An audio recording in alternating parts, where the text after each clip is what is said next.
what's going on, everybody? Welcome to another episode of the Thrive in District 5 podcast. I'm your host, Jacob Ochoa, joined here by my co-host, Lillian Averett. How are you today? Good. Thank you so much, Jacob. How are you?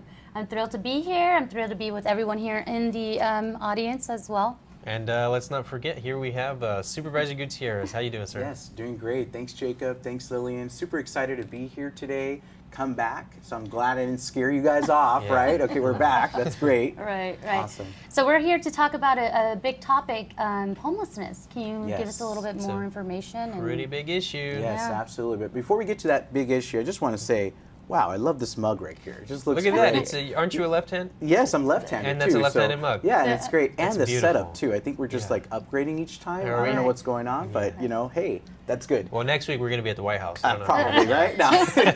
But anyhow, so in terms of homelessness and what's going on in Riverside County, it really is a major, major issue and a crisis. And that's why I wanted to be on this podcast to really talk about it as well. Right now, we're seeing an increase of about 12% in homelessness throughout Riverside County. But you know what, Lillian and Jacob, it's not just our county, it's also throughout the state and also throughout the nation. Mm-hmm. So it's a major issue that's happening across, and people are just seeing constantly more and more folks that are unhoused, and they want to do something about it. Yeah, absolutely. Supervisor, just to ask you, real quick, with homelessness being a big issue in Riverside County, what are we doing in District 5? You know, what are you doing as a supervisor in District 5 to combat this issue? Obviously, I think it's gotten to the point where it's now a crisis. Yeah, it is, Jacob. And so before I get into what I'm doing in District 5, I just want to take a step back, if you mind, go ahead. To talk a little bit about what we're doing throughout the county as a whole as well. So my colleague, Supervisor Washington, and I, great guy. Great guy. We sponsored a legislation called At Home, where it's basically a framework on how to address homelessness throughout the county and throughout our 28 cities. And this is basically a policy framework, and it stands for accountability, transparency, housing, outreach, mitigation, and economic opportunity. So basically, in a nutshell, it means that not one approach is going to work. You have to try all different 6 approaches and address those 6 pillars of the at home.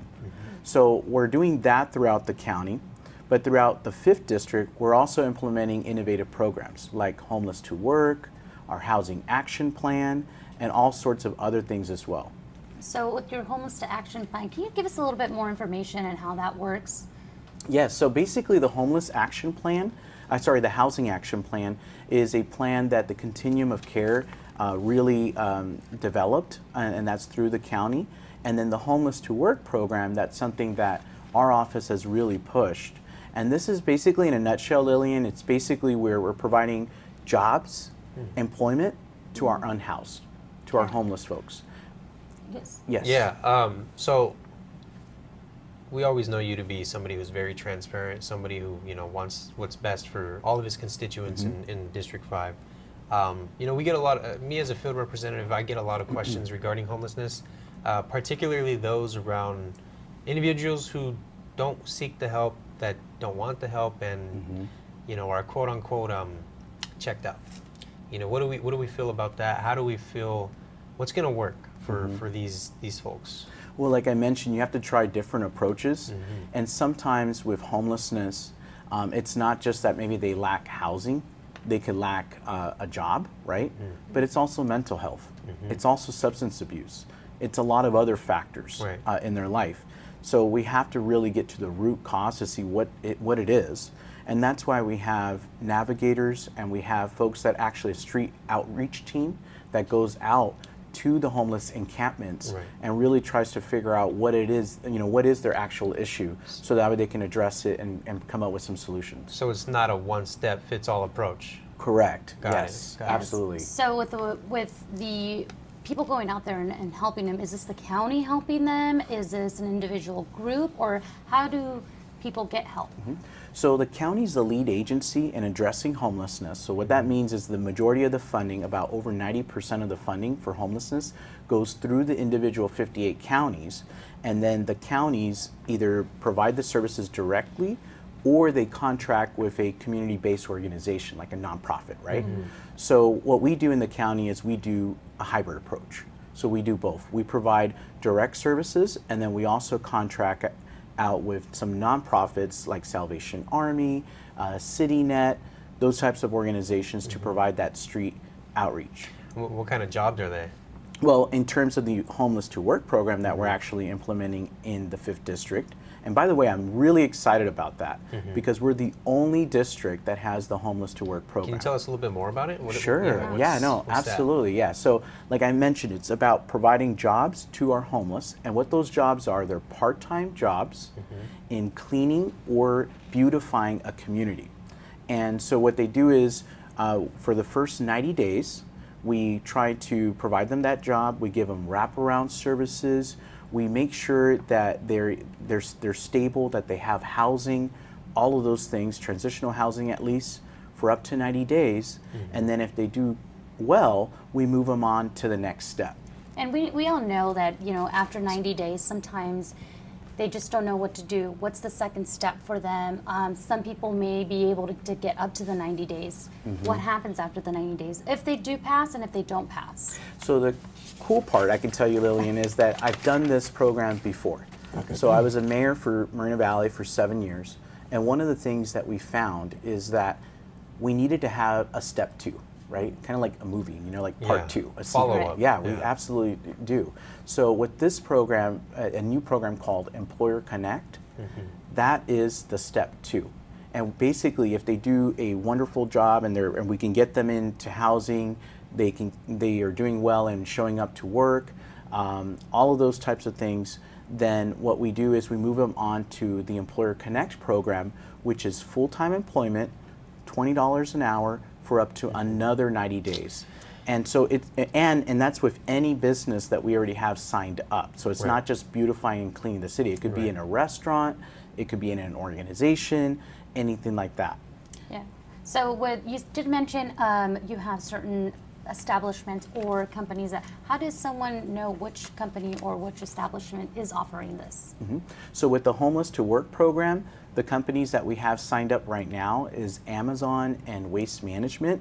So after 90 days, if they do a great job, we give them, they're eligible for full-time, for an interview for full-time employment. That's awesome. So That's yeah. great. That's awesome. Now, if they don't get the job because maybe they didn't do so well with the interview, then we can move them into the Employer Connect program. Nice. Yeah. Yes. So So there's it's a not lot just of oh, sorry, you didn't cut it. We're yeah, all we have a over that. backup plan. Absolutely. it. Yeah, Right. backup plan. Now, which brings me to my next question. Of course, not everybody thinks this is a great idea, right? There's a lot that might doubt us. There's a lot that might think there's flukes, right? On paper, this sounds fantastic. But is there any numbers, statistics that show that this actually works? Like, Yes. what is your main drive? Why here in D5? Well, one of the things is that when I was mayor, I figured, I said we have to do something. We have to do more than just the shelter model.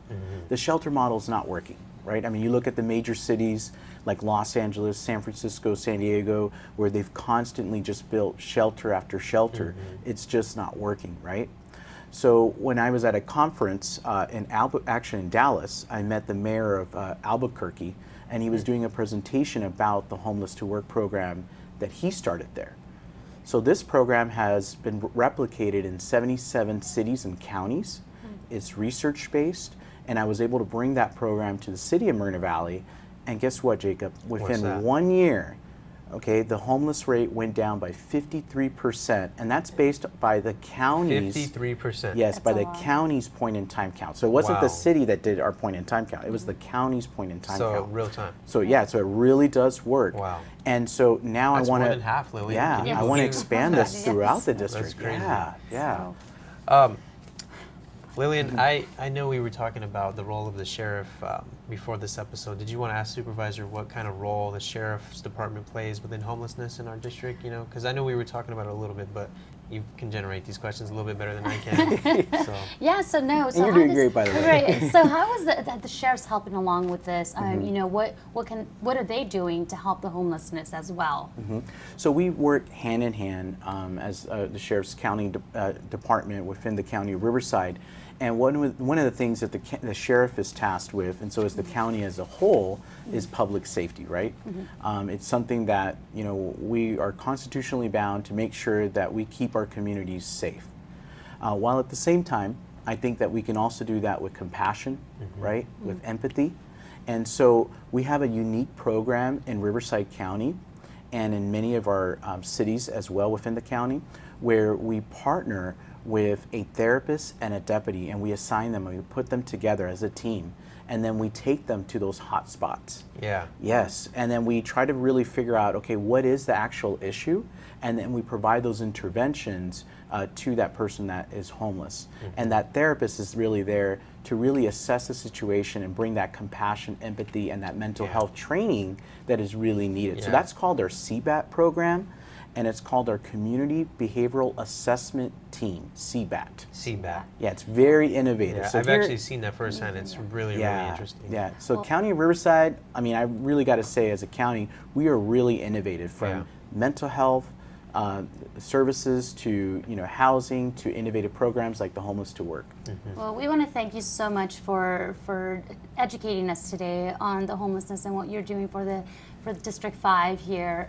So, Jacob, would you like to say anything? Yeah. Well, Supervisor, as always, it's a pleasure interviewing you. You know, we learn a lot, and hopefully all our constituents are listening out there and, you know, taking what we have to say and what Supervisor has to say into consideration.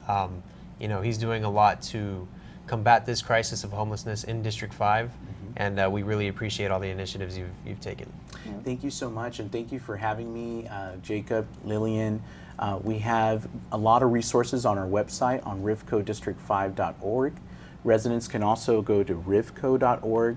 They have access to our housing action plan, information to our Homeless to Work plan as well. So there's a lot of great resources that are out there. And again, it's always a pleasure, and I look forward to the next episode with you all. Well, there you guys have it.